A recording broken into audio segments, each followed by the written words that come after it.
What would you do if you made a mistake? Tell the truth right away, or try to hide it. In the soft dusk of Bramble Hollow, a young fox named Fia loved to run the forest paths like threads through a quilt. She was bright and eager, with paws that beat a happy rhythm, and a tail that painted commas in the air whenever ideas came along. Fia's favorite place was the berry stand, a clever little stall Bram the badger and Wren the wren had built from twigs and bark. Animals brought baskets to trade acorn butter, mint leaves, and berries in shining reds and blues. Fia often helped count and stack. One breezy morning, Bram rumbled, "We've promised a big basket of dewberries for tonight's moon picnic." Wren fluttered nearby, making neat labels. "I'll gather from the ridge," she chirped. "Fia, could you mind the stand and keep the tally?" Fia's whiskers quivered with pride. "I can do it," she said, tucking the little tally stone into a pocket of moss. Business hummed along. A hedgehog traded time for 2 handfuls. 3 mice swapped a jar of jam for a small cone of berries, and a polite young otter paid with smooth river pebbles. Fia placed pebbles and leaves in rows, counting carefully until a gust of wind scooted the leaf money across the counter and tumbled the tally stone into the grass. "Oh no," she gasped. She scrambled to find it. In her rush, she knocked a basket, and a waterfall of dewberries rolled like tiny moons into the path.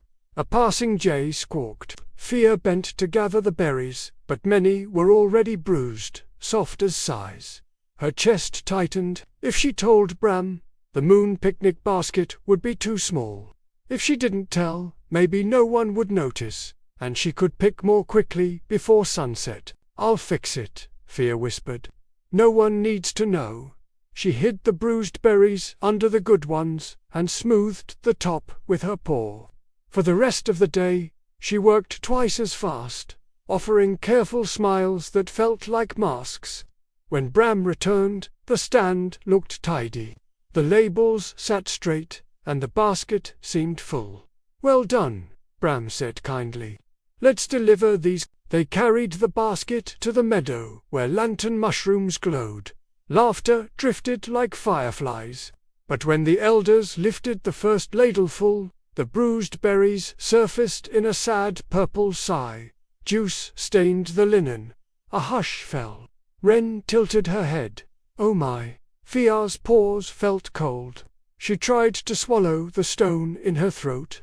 Bram sniffed the berries and looked gently toward Fia. "Something happened today, didn't it?"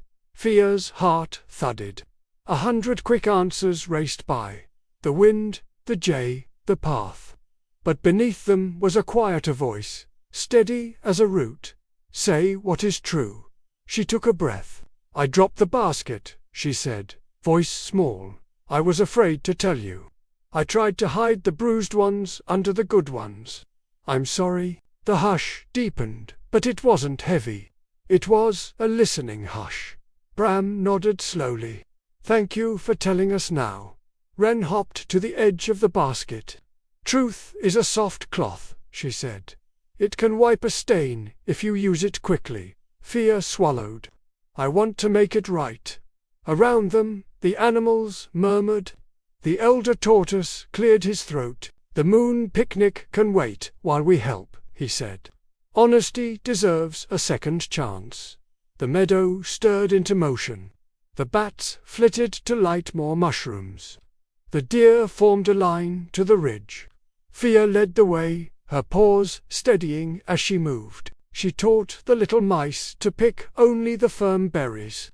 Wren showed how to layer leaves to cushion them. Bram carried baskets in his broad paws, humming a patient note that kept everyone together. Under the rising moon, they returned with fresh dewberries, cool and bright. Fia stood before the crowd. "Before we eat," she said, "I owe one more truth. I also lost track of the tally stone. If anyone paid and didn't get their change, please tell me so I can mend it." A hedgehog raised a paw. "I think I owe one leaf." The otter chuckled. patting his pebble pouch. And I believe I took an extra smooth one. Laughter rippled, the good kind, warm as bread. Coins of leaves and pebbles traded back until every row felt even again. When the first spoonfuls finally reached the bowls, the berries tasted somehow brighter. Maybe it was the moon. Maybe it was the effort. Maybe it was the truth, shining like water after a storm. Bram handed Fia a small wooden token shaped like a berry. For courage, he said. Wren tucked a feather behind Fia's ear. For honesty, she added, it makes helpers fly straighter. Fia blinked at the sky. I was afraid the truth would shrink me, she said, but it made room for everyone else to grow. Later, back at the stand, they added a new sign. If a mistake happens, tell it early. We'll fix it together.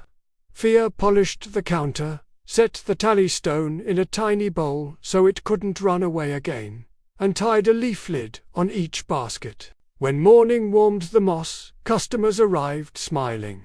Fia greeted them with a clear, bright voice. If I make a mistake today, I promise to say so, she told a line of field voles. And if you do, we'll mend it kindly. The voles nodded.